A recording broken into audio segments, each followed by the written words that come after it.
Hey guys, welcome back to Minute on the Mountain.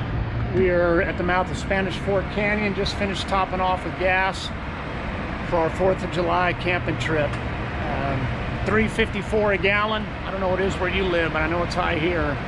Hope you guys are all having a good Independence Day weekend. Good morning, everybody. We made it to our camp spot last night. It was, I think, pushing midnight by the time we got the tent out. It just took us a long time to find a place because this is an area we haven't been before. We're down along Highway 31 south of Electric Lake, kind of along Huntington Creek. We ended up staying at the Bridges campground. We normally don't use developed campgrounds. I'd rather just boondock it. I like the freedom and I like being by myself, but they've got fire restrictions in Utah. You can't have fires unless it's in a designated campground, which all the fire signs down here say the fire danger is moderate. So the fact that they already have restrictions, honestly, it's such a crock. It's just more control. I'm going to get my griping out first thing this morning so I can just forget about it. But anyway, so we're in this developed campground. We had it all to ourselves last night, not another person's here. There's only 4 campsites. We did see that the one next to us for tonight is reserved. But anyway, I'll show you around. Here's the tent we use when our whole family's going. It's the Walmart brand Ozark Trail. This is our 4th year using it. It's been good. We did have a situation where the wind blew it down last summer. Popped a hole in it here on the Rainfly. But it's one of the instant setups. Super easy to set up, even in the dark last night when we got in. Ron is getting a little sunshine this morning. It was cool. We've got some swallowtail butterflies playing around over there. There's a little creek down here over the edge you guys can't see, and a little waterfall up above. Got a nice picnic table, fire pit. So just showing you around the campsite a little bit. Been looking at the map this morning to try and figure out where we want to try and fish today. We're gonna do some fishing. We cooked Tana quesadillas for breakfast. That's about all she eats sometimes. And then the rest of us had donuts. It was a pretty unhealthy morning breakfast-wise. But I'll take you up and show you this little waterfall above the camp here in a minute. Got to get GoPros charged and things like that. But hopefully we'll be into some fish here before the end of the day for you guys. We're going to be trying out a couple of new pieces of gear on this trip. And I'll do a more thorough review on them later, but at least just kind of show you what we're testing. One of them is a new solar charger for my GoPro batteries and phones and things like that. So it's from Heilucky or Heilucky. I'm not sure exactly how to say it. So I did charge it at home in the wall, but I am charging it now through the solar panels. So these all fold in. You got 4 different solar panels to draw from. And I had GoPro batteries. Thankfully, I brought a spare, but the GoPro battery I had in last night is completely dead because of the cold temps. And then I've got, obviously, another battery in the camera. So I'm charging that battery up right now. The reviews on this say that to charge it with the solar panels takes forever. But that's okay. It's going to sit here all day. The charger itself, if you charge it up at home in the wall, I think it said 6 charges. You remember, Rhonda? 6 for your phone? I don't remember. You don't remember? Okay. That sounds about right. Yeah, I think it said you could get 6 charges for your phone out of a single charge if you charge it in the wall at home. So we'll see. Now the one nice thing, we brought the truck, and my truck will charge any electronic device even when it's not on. The key can be in the off position, it'll still charge. So I've got my phone charging in the truck. We've got the spare GoPro battery charging in the solar charger. Got some purple wildflowers.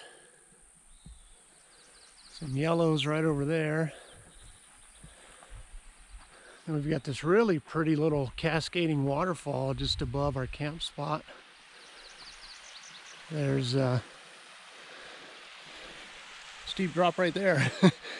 There's that little waterfall just below us, and then further up you can see another one. There's some reds and some whites and some more purples as far as wildflowers, some yellows.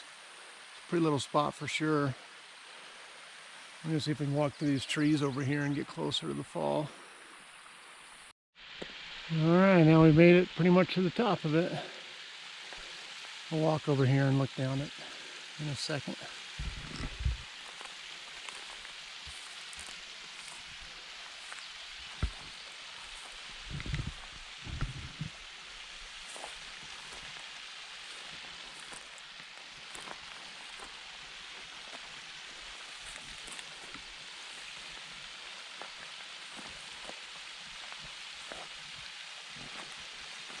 Pretty reds down there. There's flowers.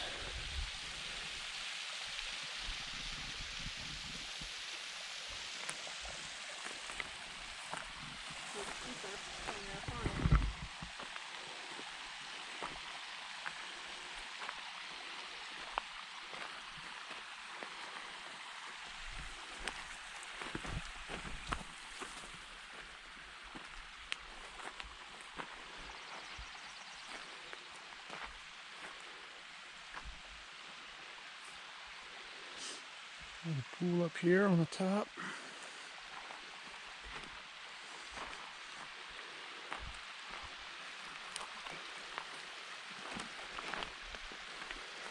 I didn't put my hiking boots on yet. I'm still in my tennis shoes.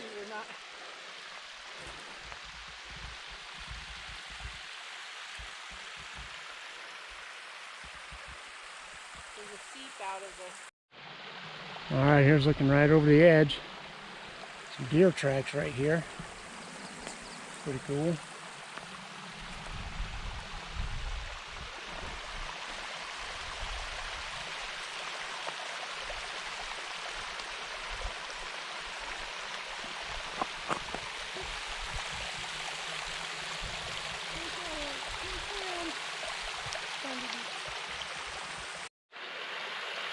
Got another little fall here, and then if you just keep looking, just every, I don't know, 100 yards or so looks like another little drop.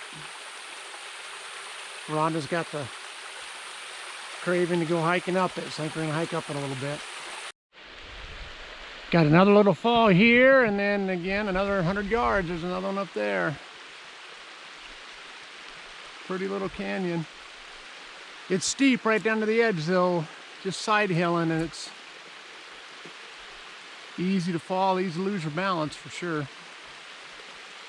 Oh my word, Jordan just caught a beautiful cutty. Oh, what a fish, Jordan. Jordan with that beautiful cutty. Okay, go ahead and go put him back in, sweetie.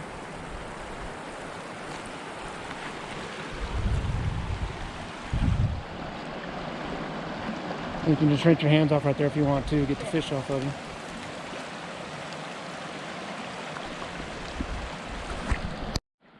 It's not nearly as nice as Jordan's fish, but at least I didn't get skunked. Little tiny cutty. Get it released and get it back in the water. Tiny cutthroat number 3. I missed the second one on film, and they've all been about this small. So Jordan caught that beauty, and everything I've caught has been a minnow. We'll get him back in. Oh, he got in on his own.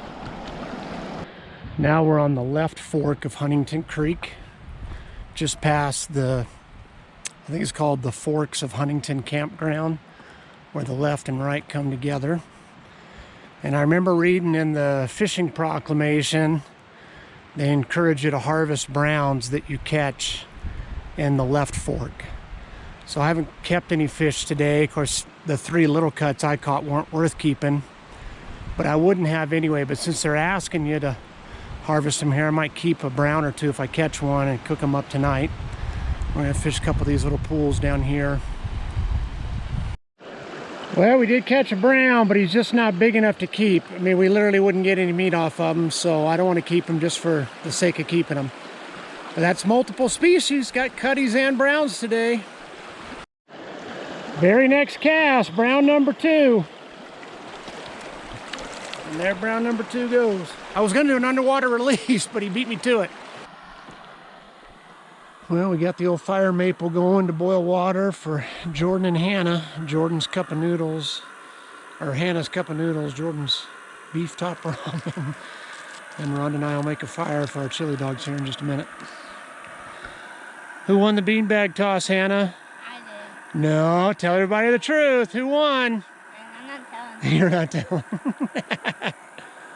We did miniature cornhole, those little kind of plastic ones. I've had a couple games so far. Hannah's had some ringers. Chili dog number 2. Let's see if this tastes any better than the first one.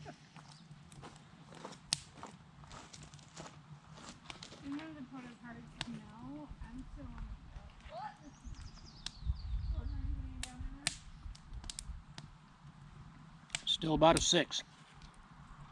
But a mellow yellow to wash it down knocks it up to a 7.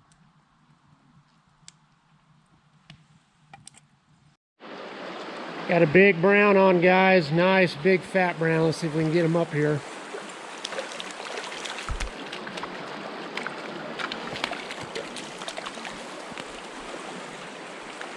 Oh, heck yeah. It's nice when you can barely get your hands around them. I thought I had my little tape with me. I can't imagine taking it out of this fanny pack that I fish with, but it's not in there. So, I mean, I would guess 17 inches, maybe 18 on the high side, but probably more like 17. But just a nice fat brown. I mean, as you saw, I couldn't get my hand all the way around his girth. So what a great way to start the day as far as fishing. Here's a little creek we're fishing. I hardly ever catch fish downstream, but that's what happened. I cast across the stream, let it float, and then as I was bringing it up, he came from under the bridge and hit it. Awesome. Gonna get a little hike in this morning. Well, it's already afternoon now. It's about 1 o'clock, I think. Pushing 2, maybe. So about 6/10 of a mile up here is a big log jam, so that's where we're headed. Pretty wildflowers out everywhere. Lots of reds. There's some more reds and some pinks. We got Jordan leading the way, then Hannah, then Rhonda. I'm bringing up the rear. More pretty flowers. There's some whites. More pinks. And we're on the left fork of Huntington Creek. All right, little brownie on the left-hand fork, not left-hand fork, left fork of Huntington Creek. Sorry, I'm not getting any of the catches on video until I really mean it because I don't have my chest harness. I just have my GoPro strapped to my pack. So, anyway, pretty little creek up here. Look at this little creek we're fishing. What a pretty spot. Rhonda's gonna get Hannah lined up with the BB gun. Let's see if she can hit the water bottle back up there. I already. You gonna get it? Did you get it last time? I just emptied all the water out of it. Or did you miss? Did you get it or not? No. Oh, she missed a little to the left. Oh, you missed a little to the left, Mom said. It was the right height. All right, get over there with Mom.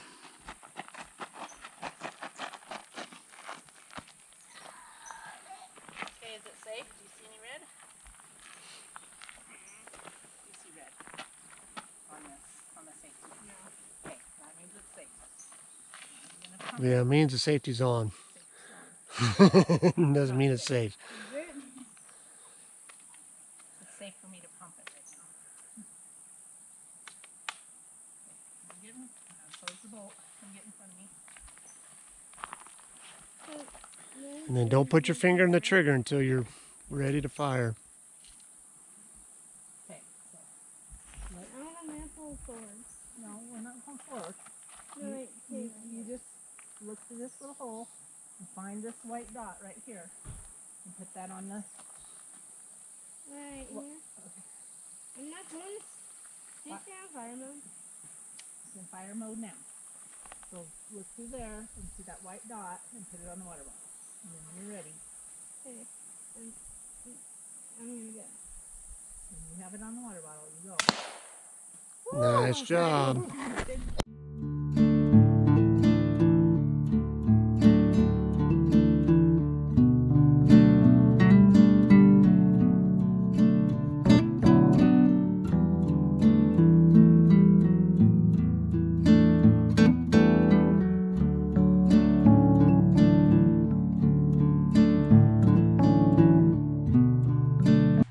time to wrap up the video with the channel shout out and the Minute on the Mountain.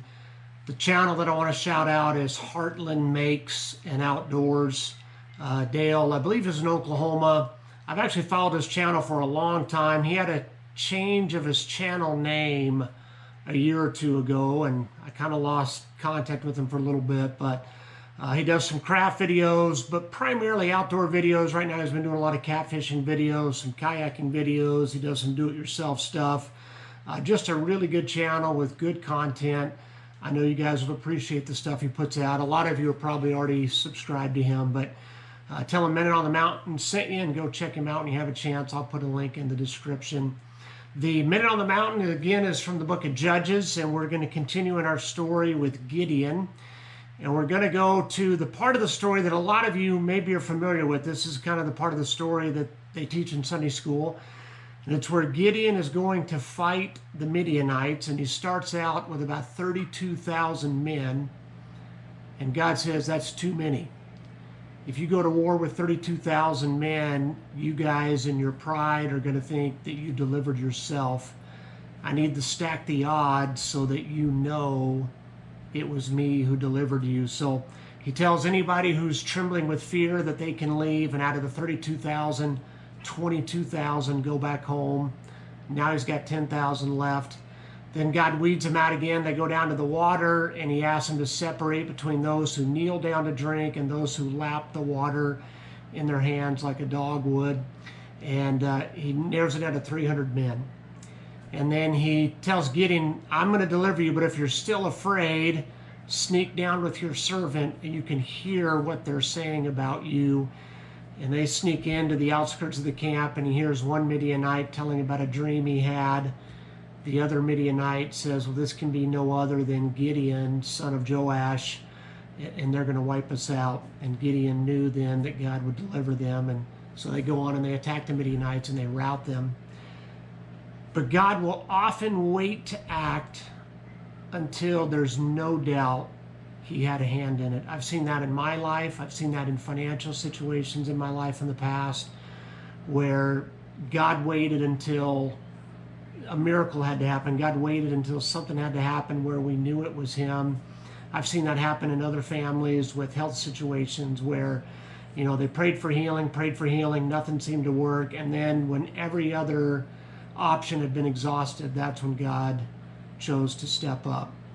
So if you're in the middle of something and you feel like God hasn't moved yet, I don't know what God's plan is in that. I don't pretend to know it, and I'm not saying that God always delivers us the way we think he should.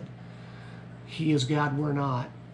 But it may just be he's waiting so that when he does move, you know beyond a shadow of a doubt that God showed up. Thanks so much for coming along. We had a great time on this family camp out. Sure appreciate all your support, guys. We're going to do the announcement of the giveaway winner on the next video.